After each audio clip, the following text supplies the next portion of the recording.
Tahukah Anda, sejak masa praaksara, kegiatan ekonomi masyarakat Indonesia berpusat pada tradisi agraris dan maritim.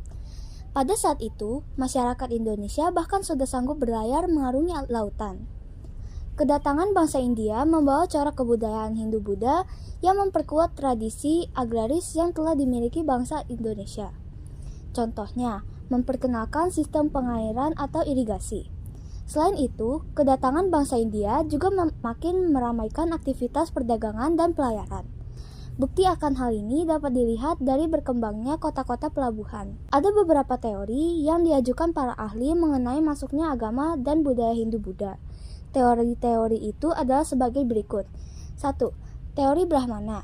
Teori Brahmana mengemukakan bahwa kepala-kepala suku yang ada di Indonesia terkesan untuk belajar agama Hindu. Kedua, teori kesatria. Menurut teori ini, di India sering terjadi peperangan antar golongan.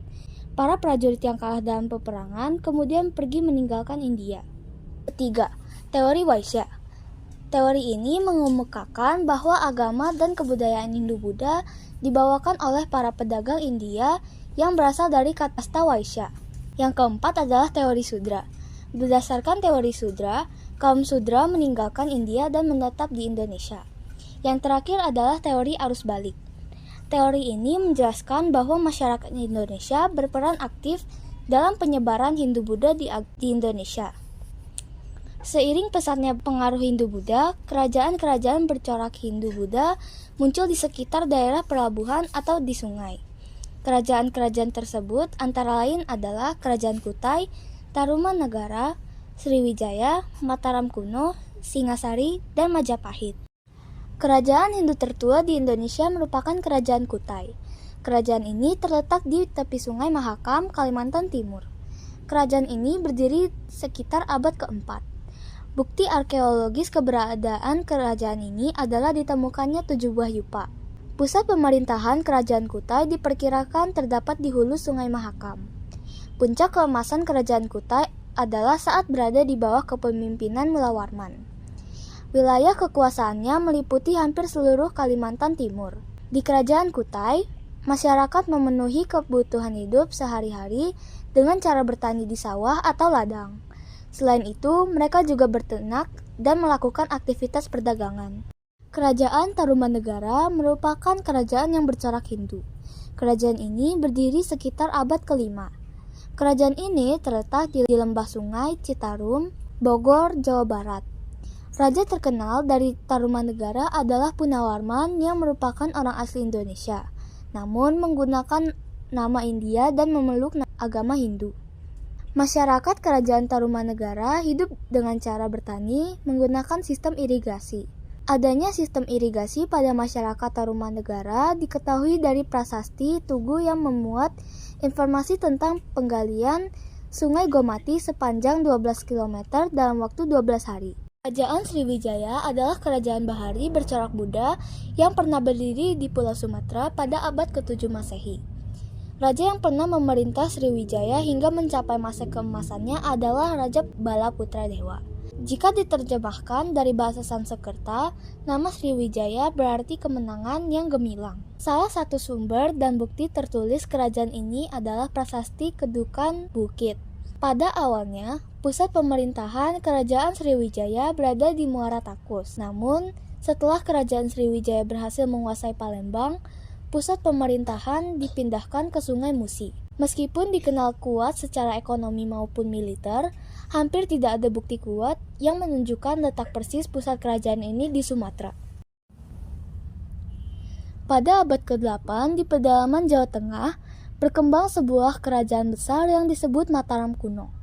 Nama Mataram kuno dimaksudkan untuk membedakan dengan kerajaan Mataram Islam yang berdiri pada abad ke-16. Sumber tertulis kerajaan ini diantara lain yaitu Prasasti Canggal dan Prasasti Kalasan. Dari prasasti tersebut diperoleh informasi tentang raja pertama Mataram kuno yaitu Raja Sana. Ia kemudian digantikan oleh Raja Sanjaya. Kerajaan Mataram kuno diperintah oleh 2 dinasti, yaitu dinasti Sanjaya yang bercorak Hindu dan dinasti Syailendra yang bercorak Buddha. Prasasti Kalasan berisi informasi tentang pembangunan bangunan suci bagi Dewatara dan biara untuk pendeta Buddha oleh Raja Panangkaran yang menganut agama Hindu. Masyarakat Mataram kuno hidup dari bertani, beternak, dan membuat kerajinan rumah tangga. Selain itu, perdagangan internasional di kerajaan ini juga berkembang pesat. Kerajaan Mataram kuno juga sudah memberlakukan pajak bagi warganya. Wilayah Kerajaan Singasari meliputi bekas wilayah Kerajaan Mataram kuno di Jawa Timur dan Kerajaan Kediri. Lokasi kerajaan ini sekarang diperkirakan terletak di daerah Singasari, Malang, Jawa Timur. Ken Arok menjadi raja pertama dengan gelar Sri Rajasa Sang Amurwabumi dan membawa kerajaan Singasari menjadi besar. Perekonomian kerajaan Singasari bertumpu pada kegiatan pertanian dan perdagangan internasional. Selain itu, masyarakatnya juga ada yang bermata pencarian sebagai pembuat kerajinan tangan, buruh, dan nelayan. Sama seperti kerajaan Mataram kuno, masyarakat kerajaan Singasari juga menerapkan hari pasaran dengan sistem penanggalan Jawa. Peninggalan kerajaan Singasari adalah Arca Parawita yang merupakan arca pemujaan terhadap Ken Dedes. Selain itu, terdapat sejumlah candi peninggalan kerajaan Singasari, antara lain Candi Jago yang merupakan makam Raja Ranggamuni, Candi Kidal, dan Candi Singasari. Kerajaan Majapahit merupakan kerajaan bercorak Hindu.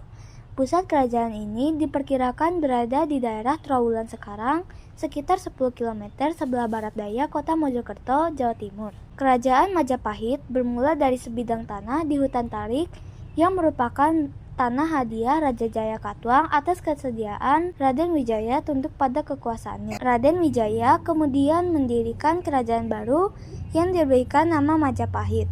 Raden Wijaya mendapat gelar Kertarajasa Jayawardana. Pada akhirnya, Hayam Wuruk menjadi raja di usia 16 tahun bergelar Rajasa Negara. Pada masa pemerintahan Hayam Wuruk, Majapahit mencapai puncak kejayaan. Sepeninggalnya Hayam Wuruk, Majapahit mengalami kemunduran. Kemunduran ini diawali dengan Perang Parekrek. Perang Parekrek adalah perang saudara antara Brek Wirabumi dan Kusuma Wardani.